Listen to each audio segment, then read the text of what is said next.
we will be sharing with you some information on well control during drilling. The various systems put in place to control a well and prevent a blowout incident from occurring. We will also review the main reasons behind some of ADCO's well control incidents which were handled successfully.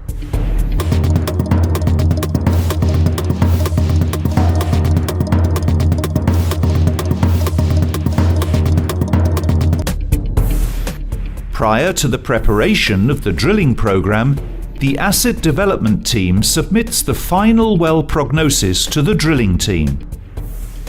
The well prognosis is initiated by the petroleum engineer.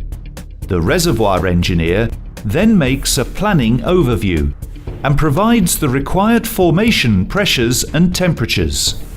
Then the following data is completed: geodetic data, conceptual data, geological data, reservoir data, geophysical data, and petrophysical data. Once all the data is entered, the well prognosis will be approved by the Reservoir Operations Asset Team Leader and will be published in ADCO's system. While drilling, it is essential to perform activities in a safe way, which will prevent uncontrolled flow of formation fluids and gases from the reservoir to the wellbore and surface surroundings. This is called well control. This includes measures, practices,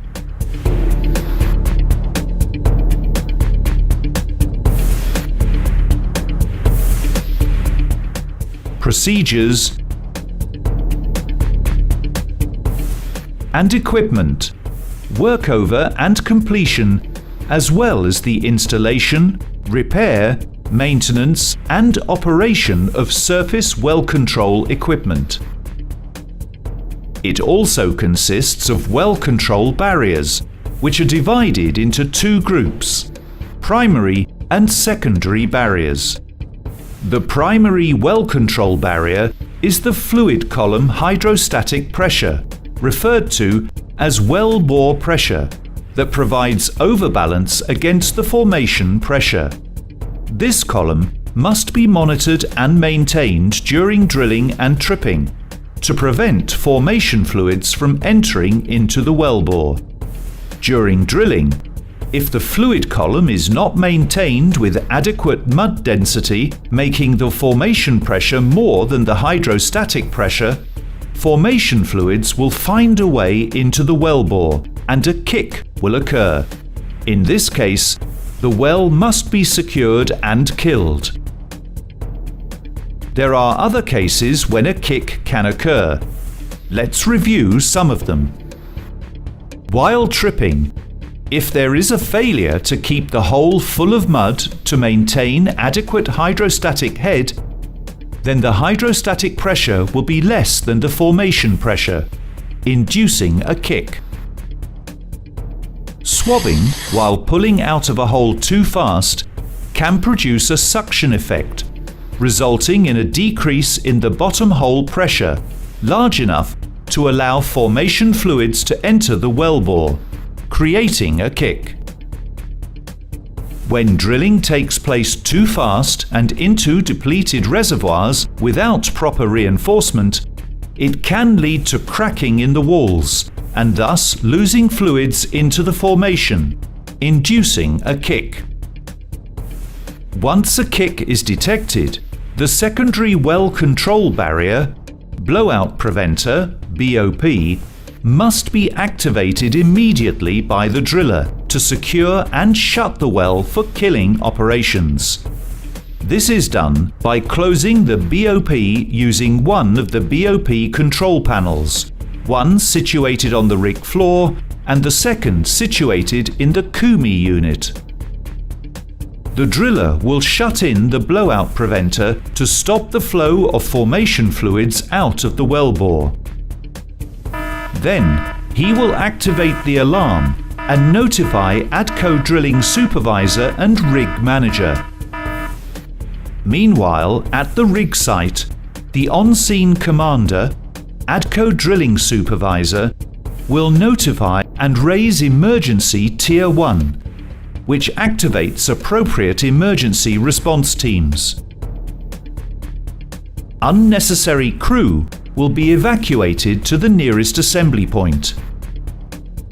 The next step will be to monitor the shut-in drill pipe and the shut-in casing pressure gauges.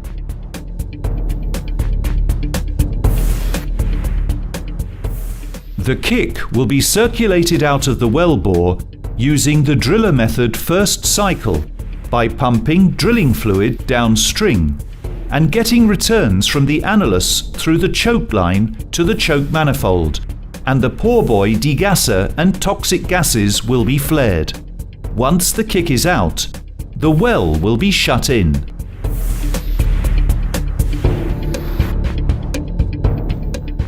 Then, the well will be killed with weighted mud by circulating the kill fluid until both the drill pipe and casing pressures reach zero.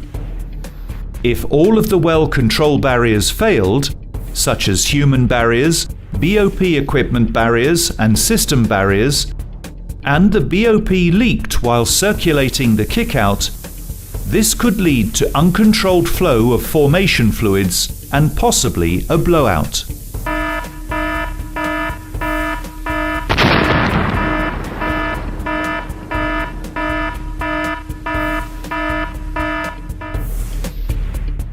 A blowout has massive catastrophic consequences, such as injuries and/or fatalities of personnel, release of toxic gases, pollution of the environment, asset damage,